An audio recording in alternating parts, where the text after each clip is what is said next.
ஒரு குறிப்பிட்ட வியாழக்கிழமை சில்லி டவுன் அப்படின்னு சொல்லப்படுற பனியூர்ல திடீர்னு பனிப்பொழிவு ஆரம்பிச்சுது. அப்படி பொழிஞ்ச பனியோட ஆழம் 55 சென்டிமீட்டர்களா இருந்துச்சு. வெள்ளிக்கிழமையான மறுநாளும் பனிப்பொழிவு தொடர்ந்து பெஞ்சது. அப்புறம் மேலும் பல சென்டிமீட்டர்கள் பனி விழுந்துச்சு. நிஜமாவே ஏகப்பட்ட பனிதான் இல்ல? குளிர்ல மக்கள்லாம் நடுங்கி போயிருப்பாங்க. சரி, இப்போ பனியூரோட பனியோட ஆழம் 84 சென்டிமீட்டர்களா ஆயிடுச்சு.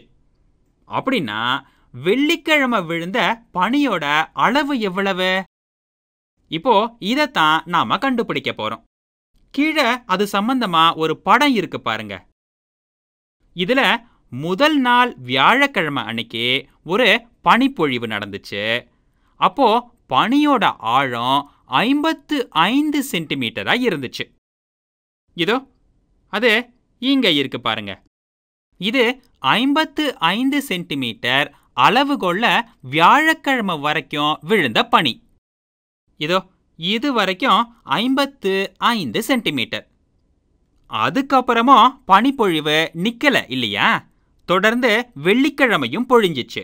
இப்போ சில்லி டவுன் சொல்லப்படுற பனியூரோட மொத்த பனிப்பொழிவு 84 சென்டிமீட்டரா இருக்குது.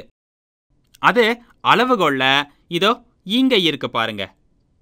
84 சென்டிமீட்டர் ஆழம்.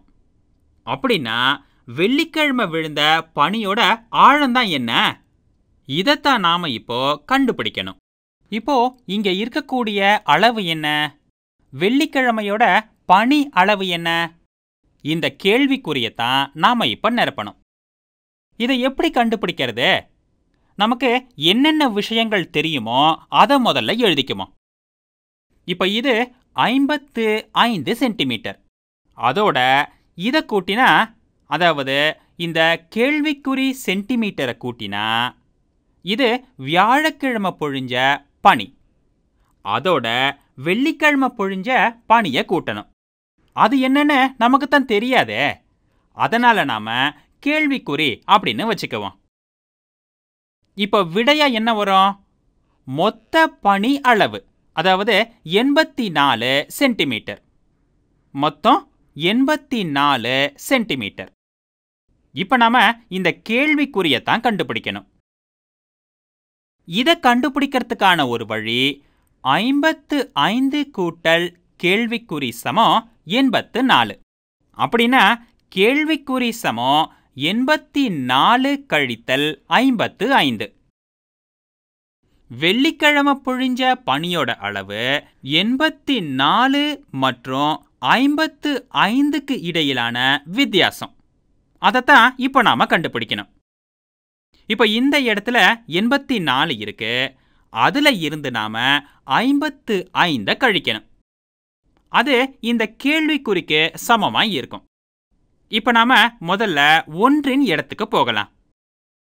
4 ஒன்றுகள், இங்க 5 ஒன்றுகள். இதை கழிக்க நமக்கு தெரியாது. காரணம் 4 அப்படிங்கிறது 5 விட சின்னது தானே. அதனால இதை இடம் மாற்றி கழிக்கலாம். 10ஓட இடத்துல இருந்து ஒரு 10 எடுத்துக்குவோம். 8 10களுக்கு பதிலா இங்க இப்போ 7 10கள் தான் இருக்கும். நாம எடுத்த ஒரு 10 10 ஒன்றுகளா மாற்றுவோம். 10 கூட்டல் 4 சமம் 14. இப்போ நாம கழிக்கலாம் இல்லையா?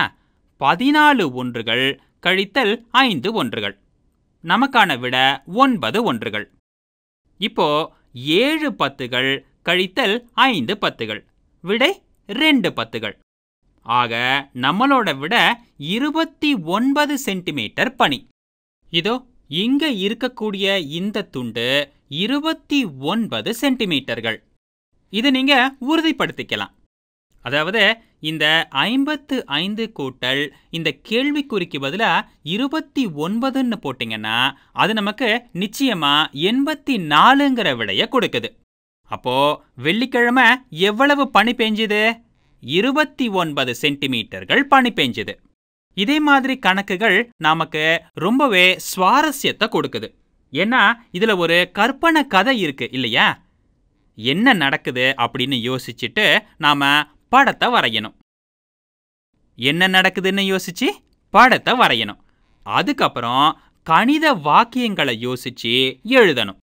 அதத்தான் எண் வாக்கியங்கள் அப்படின்னு சொல்லுவாங்க. சமன்பாடுகள்னு கூட சொல்லுவாங்க. அதை வச்சுக்கிட்டு நாம தெரியாத விடைய கூட கண்டுபிடிச்சிட முடியும்.